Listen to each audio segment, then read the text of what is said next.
Olá, queridos alunos, tudo bem com vocês? Bom, então hoje nós vamos começar a leitura desse livro, Nove Noites, do Bernardo Carvalho.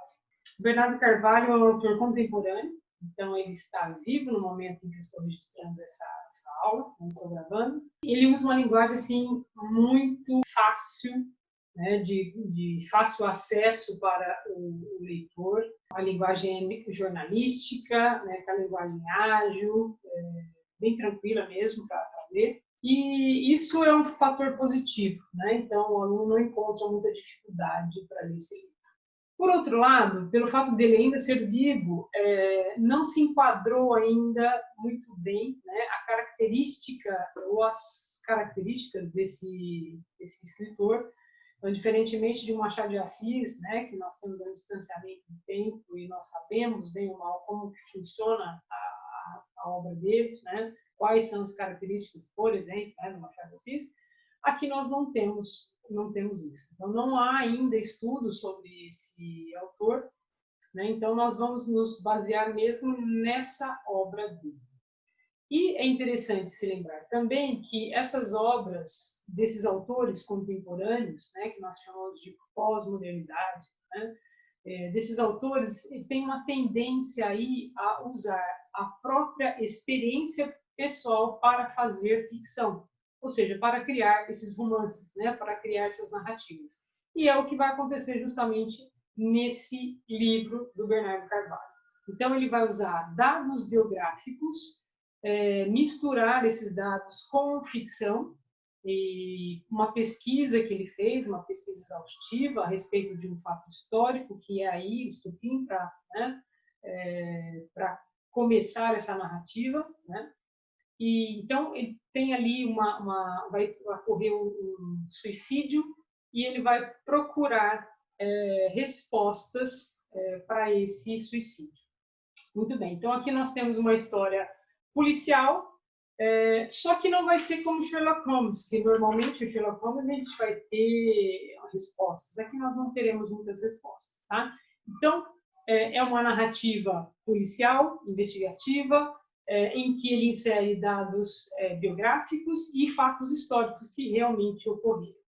Então, é interessante também porque nós não sabemos o que é, às vezes, verdade aqui que eles nos contam, né? Então, tem alguns fatos que eu quero deixar claro, que isso assim, é fato, é histórico mesmo, isso ocorreu. Então, para que a gente possa entender, né, um pouquinho até onde vai, talvez, a ficcionalidade e onde termina a verdade, vice-versa, né? Então, como fatos históricos, a gente tem aqui dados biográficos do autor Bernardo Carvalho, que vão coincidir também com o do segundo narrador. Então, nós temos dois narradores e eu vou falar sobre isso daqui a pouco. Nós temos dois narradores, eu vou chamar sempre de segundo narrador, ou narrador jornalista, né? Então, ele tem pontos em comum com o autor Bernardo Carvalho. Então, um deles é mais ou menos a data de nascimento. Então, o Bernardo Carvalho nasceu em 1960 e o narrador, pela idade que ele tem, nós também percebemos que ele nasceu mais ou menos em 1960. Ambos nasceram no Rio de Janeiro. Ambos são jornalistas. O Bernardo Carvalho, né, foi escritor, mas também ele foi jornalista, né, pela Folha de São Paulo. Viveu em Nova York e em Paris como correspondente, e o nosso segundo narrador também viveu em Nova York e em Paris, né, como a trabalho, e ambos têm um antepassado em comum, que é o Marechal Rondon, que é o primeiro diretor da ex-FUNAI, né, que é a Fundação Nacional do Livro. Então, é interessante que tanto o narrador quanto o autor da obra de carne e osso, né, são dados que coincidem ali. Então, isso é fato, tá? Do escritor, isso é fato. Bom, dessa forma, a gente não pode nem rejeitar e nem afirmar, né, que se trate aí de um livro autobiográfico. Ele mesmo fala que é ficção, mas nós sabemos também que tem dados históricos e dados autobiográficos, né, nessa obra.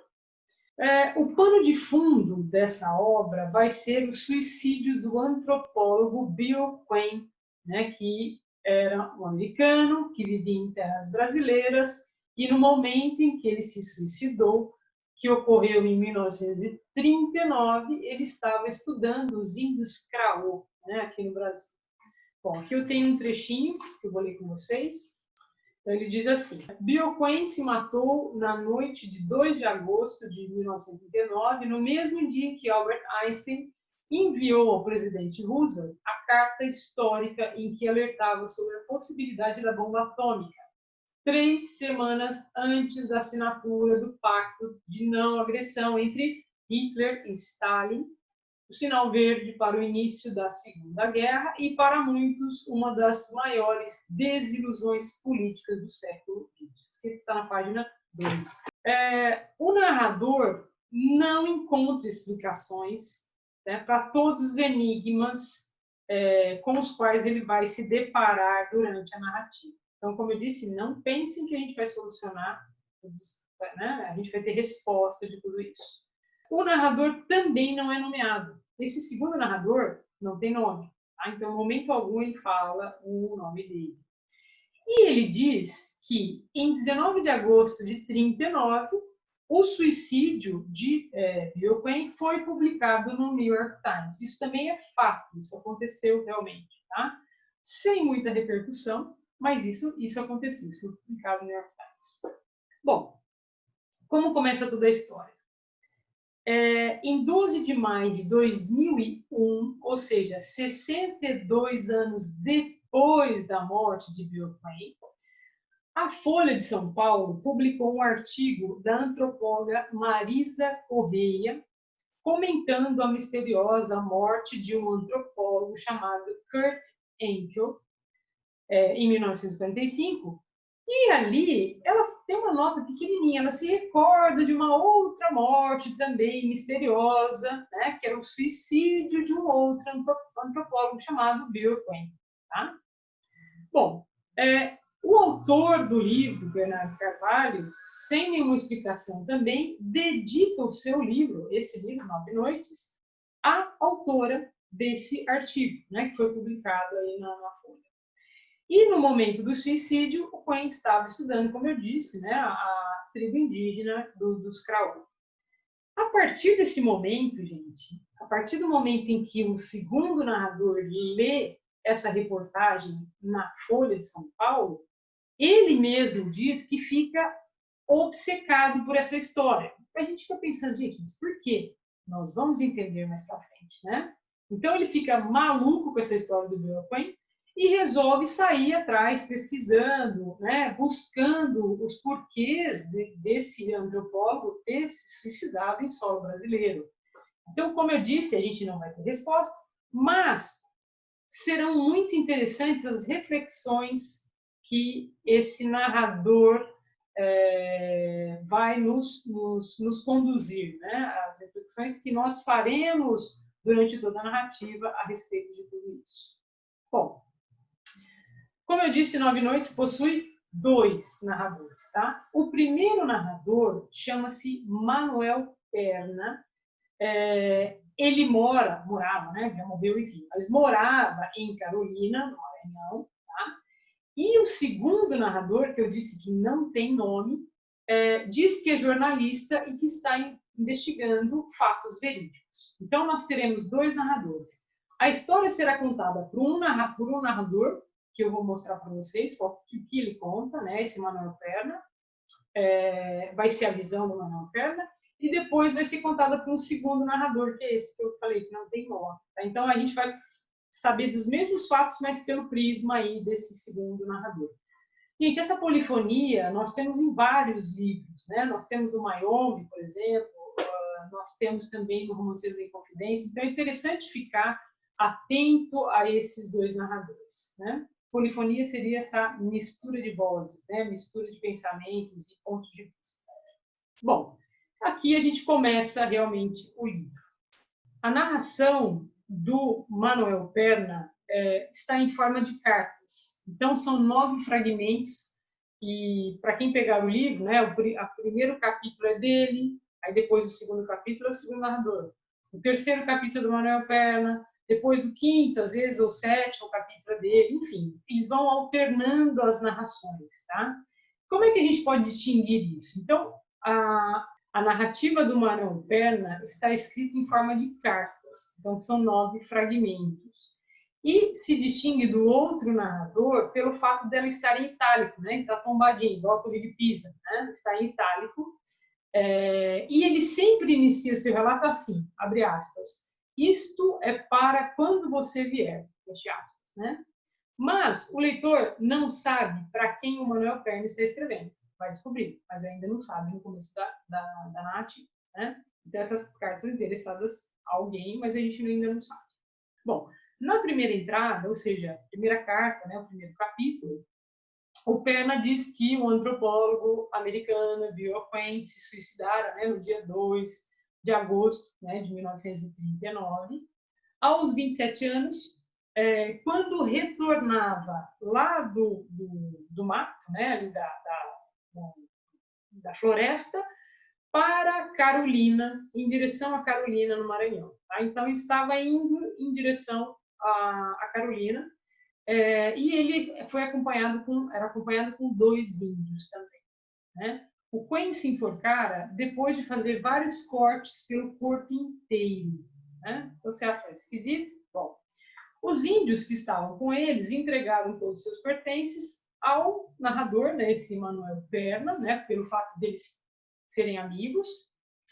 E ele e o americano passaram 9 noites, assim, mas de forma espaçada, né, 5 meses antes da morte do Quen. Então, essas 9 noites, né, que é o título do livro também, serão contadas em forma de cartas, que eu falei que são os 9 fragmentos que nós vamos encontrar ao longo do livro, né, escrito em itálico. Entre esses pertences, havia diversas cartas que o Quen tinha escrito. Então, uma delas é endereçada à sua orientadora da Universidade de Colômbia, Ruth Benedict. A segunda seria a diretora do Museu Nacional do Rio, que é a dona Heloísa Torres.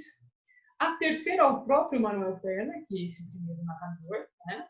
Uma outra ao delegado de polícia, né, em que ele esclarecia que os índios não tinham nada a ver com o suicídio dele, né, deixava muito claro isso. Uma outra ao pai, uma ao reverendo e uma ao cunhado. Né? Então, as cartas do Quen ocupam os capítulos 1, 3, 6, 8, 10, 12, 14, 16 e 18. Ou seja, 9 capítulos, né? São 9 nomes. Tá? E uma última carta a quem o Perna está escrevendo. Então, ele deixa uma 8ª carta para essa mesma pessoa, né, que para quem o Perna está escrevendo. Então, o Perna não vai entregar essa carta para as autoridades porque ele percebeu que era uma carta, né, muito pessoal, então ele resolveu guardar, esperar que essa pessoa voltasse e entregar essa carta, né, em mãos. E, junto a essa carta, o Perna também escreve uma carta para essa pessoa, porque ele fala que ele está correndo risco de vida, que ele tem que explicar um monte de coisa para ele, então ele resolve escrever para essa pessoa também.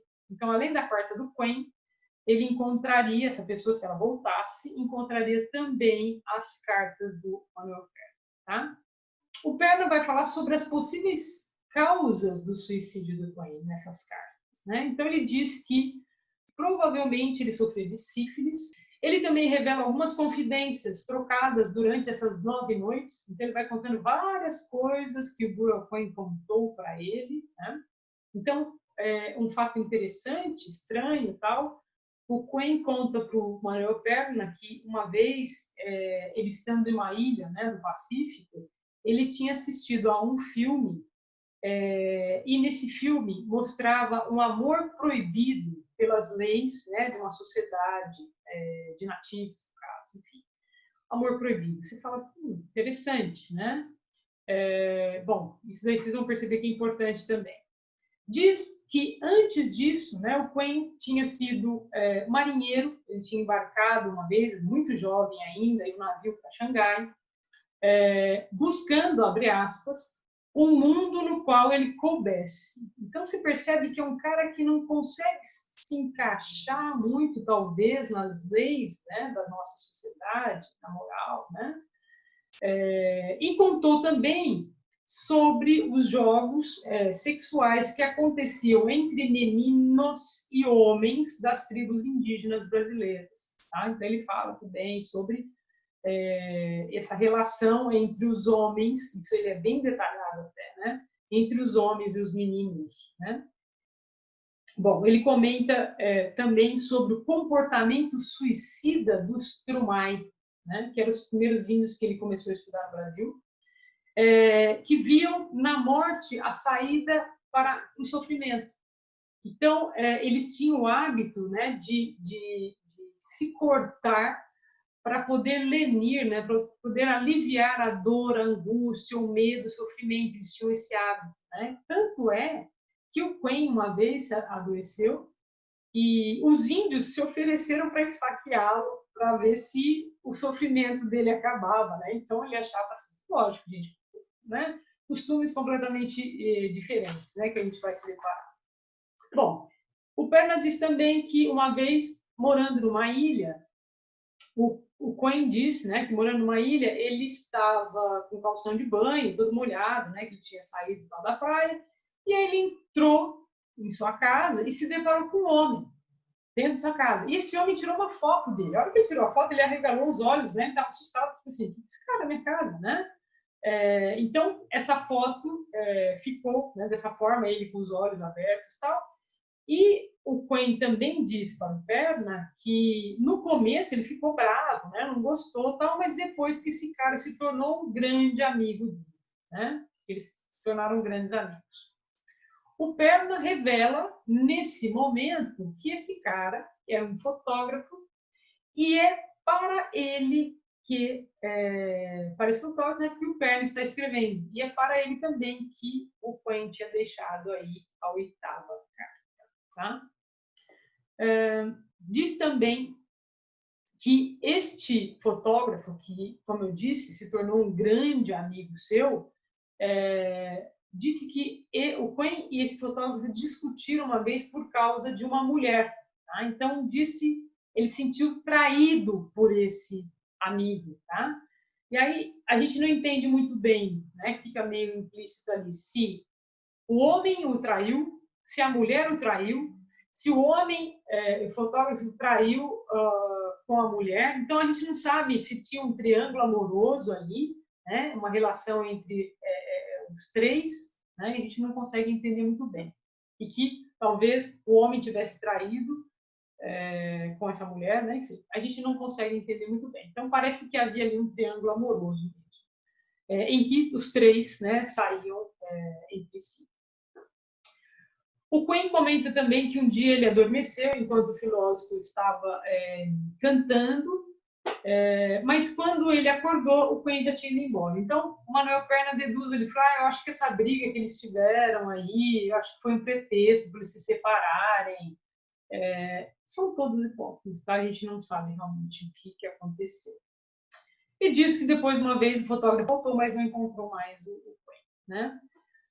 Aí ele vai terminando, né, a parte dele, como eu disse, são várias cartas, tá? São muito longas, muito detalhadas, e ele vai terminando a narrativa dizendo assim, que o corpo do Quen foi enterrado em um buritizal, não se sabe exatamente onde está, onde foi enterrado, né? Isso é fato também, e ele termina dizendo assim, abre aspas, o que lhe conto é uma combinação do que ele me contou e do que eu imaginei. Assim também, deixo imaginar o que nunca poderei lhe contar ou escrever. Isso já está no capítulo 18, tá? É quase final da narrativa mesmo. No capítulo seguinte, que é o último, entra o segundo narrador e nos revela o seguinte. Ele fala que ele mesmo, segundo o narrador, inventou todas essas cartas do Perna. E você fala assim, como assim, né? Então, quer dizer, essa carta não existiu? Então a gente entende que não, que foi o segundo narrador que criou essas cartas do Perna. E aí nós, é claro, né, ficamos meio um pouco sem entender, você fica meio desbaratinado na narrativa.